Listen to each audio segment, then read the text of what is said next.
안녕하세요. 1월 22일 매일 성경 함께 나누겠습니다. 첫 번째 문단입니다. 여호와께서 맹렬한 불과 같이 나아가셔서 너보다 강대한 아낙 자손을 멸할 것이다. 두 번째 문단, 하나님께서 이 민족들의 악함으로 인하여 여호와께서 그들을 내 앞에서 쫓아내셨다. 근데 너의 공의로움 때문이 아닙니다. 세 번째, 하나님께서 조상들에게 하신 맹세로 인하여 이 땅을 주었습니다. 너의 공의가 아니라 하나님께서 너희를 멸하려고 하였다. 언제? 호렙산에 머물 때에 애굽 땅에서 나온 후 이제까지 왜 하나님을 경노하게 했으므로. 여기에 하나님의 맹세, 이게 오늘 복음적으로는 복음, 그리스도, 이게 복음이죠. 그리스도가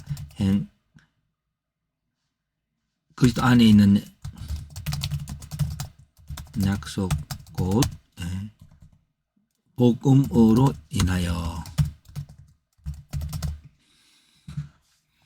그렇죠. 오늘 이게 이제 복음, 그러니까 우리가 있는 예수 그리스도 안에서 하나님께서 이루어 놓으셨던, 우리 밖에서 이루어진 그 일들을 그들이 그리스도 안에서 주는 것이기 때문에 그걸 믿어야 된다는 거죠.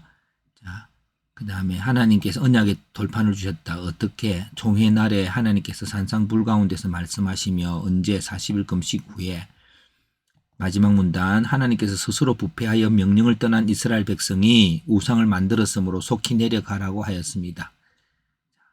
한 문장 요약입니다. 하나님께서는 조상에게 한 맹세로 인하여 강한 나라를 멸할 것이라고 하였지만 이스라엘은 스스로 부패하여 자기를 위하여 우상을 만들었다. 예. 여기서 복음과 자기 행위가 있지요. 예. 자기 행위 있습니다. 그래서 우상을 만난 하나님의 백성이란 주제로 만들어 보면 하나님 백성의 정체성은 하나님이 약속하신 땅을 얻을 백성이죠.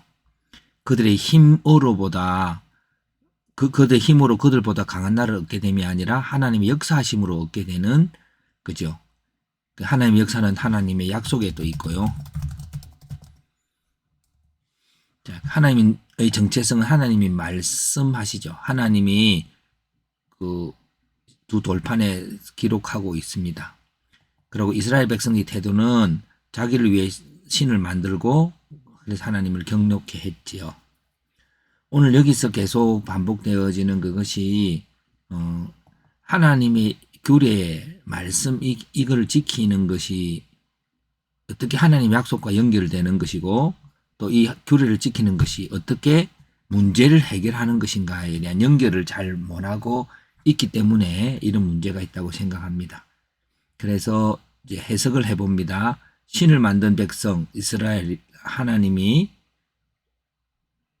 그들 중에 함께하며 말씀을 주시며 그들보다 강한 나라를 멸하시며 인도하기를 원하셨지만 그들은 그들을 인도할 신을 스스로 만들었고 이것이 하나님을 노하게 하였습니다.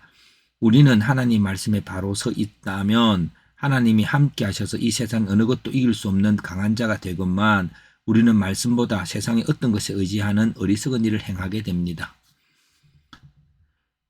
그래서 이 자교행위라고 하는 것은 그렇게 안식이 아닌 이렇게 자기 행위라는 관점에서는 그 자기들이 뭔가를 해야 되고 뭔가 열심을 이루어서 자기를 보호해야 된다는 것이고 복음은 하나님께서 행하시는 일이고 하나님이 약속하신 일이죠. 그런데 이 복음과 행위에 그럼 하나님 하셨으면 하나님이 그대로 하시면 되지 왜 우리에게 요구하냐고 할 때에 이 복음이라고 하는 것은 그리스도 안에서 행하는 일, 이거는 예수님께서 대속하시고 성령의 그 인도하심에 순종해야 되는 것까지도 포함되는 것이죠. 그래서 우상을 만든 하나님의 백성을 신을 만든 백성이라고 해보면 또 좀 더 마음에 다가올 것 같습니다. 그 신은 송아지 우상이지요. 이것은 과거의 좋은 기억들로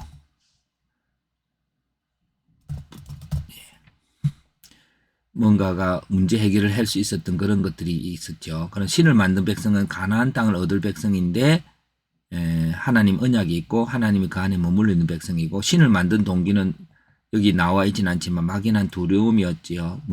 문제가 뭐 불안하니까. 근데 그것이 확실한 말씀의 삶하고 부닥치게 된 겁니다. 요 충돌이 오늘 있게 되는 거요.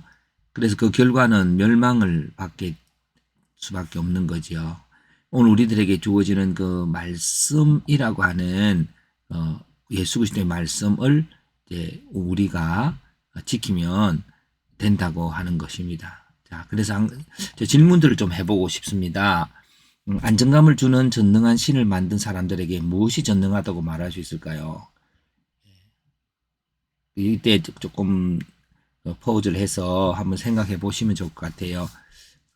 우리는 안정감을 주는 신을 원하는데, 근데 그 사람들에게 말씀의 전능성을 말씀해 주셨으면 좋겠습니다. 하나님 말씀, 근데 그 하나님 말씀이 무엇이냐면, 이제 말씀으로 신 예수님께서 십자가를 지시죠. 그 십자가가 우리에게 무슨 구원이 될까요? 라고 할 때에 그건 말씀을 행하는 것이고, 또 나는 조금 어려워도 조금 시간만 지나면 나도 살고 세계도 사는, 또 하나님 영광 받으시는 일들이 일어나는 것이죠. 그래서 그렇게 대답을 해볼 수 있다고 생각합니다. 한 가지 더 질문해 보면은, 사람들은 말씀을 지켜 행함이 모든 것을 이루는 능력이 됨을 알지 못하는 이유는 무엇일까요? 결국 어떤 문제 해결, 문제라고 하는 것이 딱 해결될 수 있다는 그 손에 잡히는 것보다는 그냥 말씀을 지켜 행하고 이것이 무기력해 보이고, 특별히 십자가와 같은 상황 속에 무기력해져 보여도 하나님을 의지한다면 그 십자가가 영광이 됨을 믿는 것이 신약의 복음 앞에 있는 우리들이 믿어야 될 전체 주제가 아닐까 싶습니다. 모세가 하나님 말씀을 받고 있는 시간에 그들은 모세가 없어서 우상을 만들고 했던 그것을 대조하면서 신명기에서 너희들은 하나님의 말씀을 받아야 되고, 하나님으로부터 오신 말씀 예수 그리스도를 우리는 늘 지켜 행하면서 지금 이루어지지 않아도 확신하면서 나아가는 그것이 우리의 신을 만들지 않는 방법이라고 생각합니다.